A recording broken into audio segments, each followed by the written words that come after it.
In 2024's MaXXXine's, adult film actress Maxine Minx finally gets her big break, but at the same time, finds herself in the middle of a vicious string of murders that may have more to do with her than she originally thinks.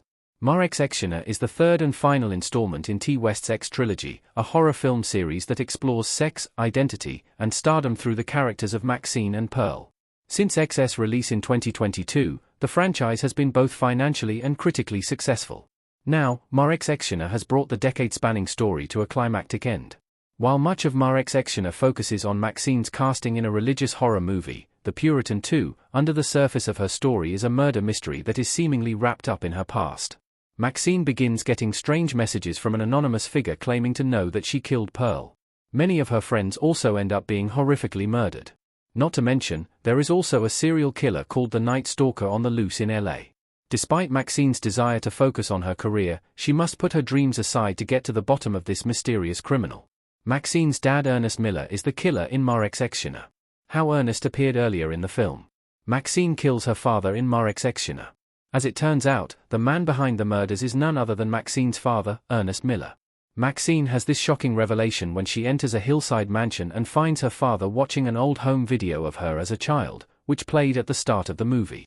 The dismembered body of Maxine's co-star, Molly, is also there, proving that Ernest was the one who committed those heinous crimes against her, Tabby, and Leon. Maxine and Ernest have a strangely heartfelt reunion before Ernest disarms Maxine and knocks her unconscious. Ernest's reveal is particularly shocking since MaXXXine's is the first movie to include his character. Before the third movie, Maxine's home life and origins remained a mystery.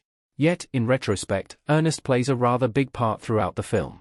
Before his identity is discovered, Ernest appears as a shadowy figure, working alongside the private detective, John Labott, to dig into Maxine's past. He also makes anonymous appearances during the filmed murders of Tabby and Amber, and during the bloody axe murder of Leon in the video store. Luckily, MaXXXine's also provides some backstory surrounding Ernest's intentions and his relationship with Maxine. Why Maxine's dad wants to kill her in MaXXXine's. Maxine and Ernest's relationship explained. Although Maxine's ending doesn't dive too deep into the relationship between Maxine and her father, it is clear that their bond is loving, but strained. The main reason for this is Ernest's role as a Southern televangelist and Maxine's career as an adult film actor. While the old home video insinuates that Ernest pushed his daughter to be a self-confident star, it seems as though Maxine veered off the path Ernest wanted for her, and now she is considered to be a sinner in his eyes. Ernest's love-hate relationship with Maxine is the impetus behind him becoming a murderer. Ernest doesn't necessarily want to kill Maxine, but he wants to rid her of her dark past. Ernest still holds incredible love for his daughter, but cannot tolerate her career in the sex industry, nor can he abide by the fact that she murdered someone. That is why he doesn't simply murder Maxine, but ties her to a tree and attempts to perform an exorcism on her, aided by his cult of religious followers. Little does he know that Maxine has no desire to return to her old life and will do anything to maintain the fame she has earned. Ernest Miller's plan in MaXXXine's explained. Ernest blames Hollywood for Maxine's sins. Maxine, MIA goth, with smudged makeup pointing a gun in MaXXXine's, 2024. Once Ernest incapacitates Maxine, his evil plan comes to light. Ernest hired Labott to find Maxine and get dirt on her, including her time with Pearl during X. Then, he targeted Maxine's friends, Tabby, Leon, and Molly, seemingly as a scare tactic aimed at Maxine, but also perhaps out of hate for their chosen lives. Once Maxine finds Ernest, his plan continues as he attempts to exorcise Maxine and save her from what he deems to be the fiery pits of hell.